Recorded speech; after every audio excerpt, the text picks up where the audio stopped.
To this day, one of the hardest conversations I have ever had to have in my life happened somewhere around February or March of 1992. I truly remember it like it was yesterday. The living room where the conversation happened, the spot I was sitting in on the couch, and the nervousness and the dread that had manifested in my body. I was a senior in high school, well-liked, good grades, tested into the gifted program, lots of friends, and a varsity cheerleader.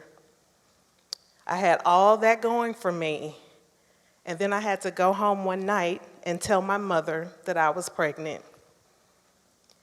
I don't have to go into detail, I'm sure, about how that kind of news can derail future plans, how it can totally change the trajectory of a young life, how at 17 you think you're in love, that you're almost an adult anyway, and that you know everything.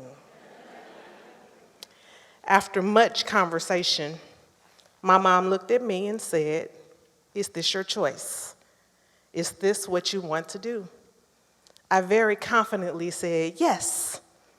She said, "Okay, don't call me to babysit. I'll call you when I want to." And that was the conversation that marked the beginning of the path not so straight for me. I was too naive to even think that it was going to be hard. After all, my mom had me when she was 18, and it seemed to me that we were doing okay. Looking back, I realized that that's what happens when you don't know all the details, when you don't know the full story. I made decisions based on what I assumed. I made decisions based on what I myself had not experienced. I made decisions based on things that I had not been allowed to witness, things that my mother shielded and protected me from. In those days, where I grew up, there was not a lot of open conversation with the generations that came before you.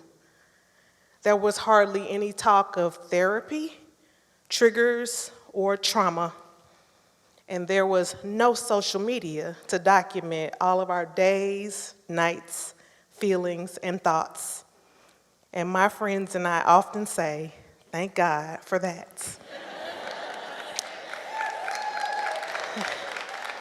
So I'll skip ahead, past the decision this gifted girl had to make of not going to college, because I knew I would need a steady income more immediately. Past the very vocal disappointment that I heard from family members who felt I'd messed up my life. Past the fast track through cosmetology school so I could work right away in my mom's salon. Past the part where I found another woman's full wardrobe in my baby daddy's closet when said baby was only 1 month old. Past all the resulting poor choices in friends and men. Past moving out of my mom's house at 18 because I didn't want to be told what to do when I was a mother myself. Past taking my toddler to my grandma's house so she wouldn't know the electricity was off. Past the going out too much, drinking too much, and everything elsing too much to mask the fact that I just wanted to be whatever I thought regular was. And past the night, sitting in my apartment in the dark, staring at my tear-stained face in a broken mirror, and making up my mind right then and there that I wanted something different for my life. I was, as my grandmother would say, sick and tired of being sick and tired. We must have the same grandmother.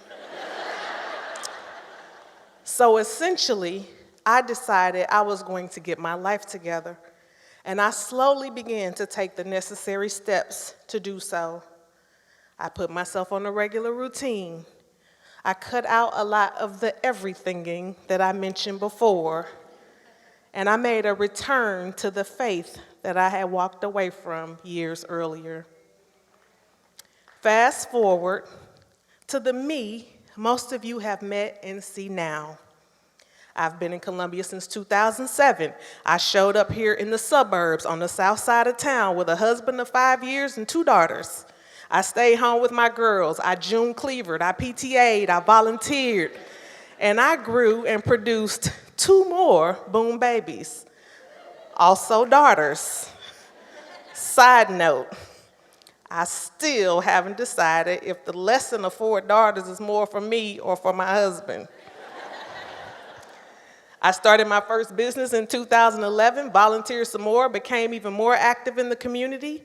I began to serve in ways that I never could have imagined, all while striving to find that perfect but just out of reach balance of being a wife, a mother, a daughter, a friend, and a community leader. That's the me you see today, the me smiling on your computer screen and TV, asking others to tell me a little bit of their stories, the me standing on stages and sharing chamber boards, the me still wifing and mothering, just in a different season. Yet all the things from the beginning till now are me. Although I have grown and matured past a lot of the things that I used to do or be, I can still feel myself standing over a client at the shampoo bowl. I can still sometimes see my reflection in that broken mirror and feel those tears on my face. That's all me. I was fortunate in that I had strong ladies in my upline, my mother, my great aunt, and both of my grandmothers. It took me a while to fully understand the lessons that they were trying to pass on to me.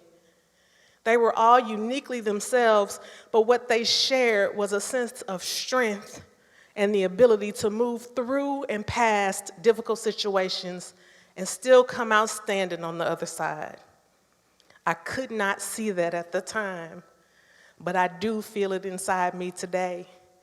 The power and tenacity of my ancestors live within me, and because I know the importance of that legacy, I continue to go hard doing what I do. While I may have once mistreated myself and been mistreated, I choose not to live as a victim. I have instead chosen to be an overcomer.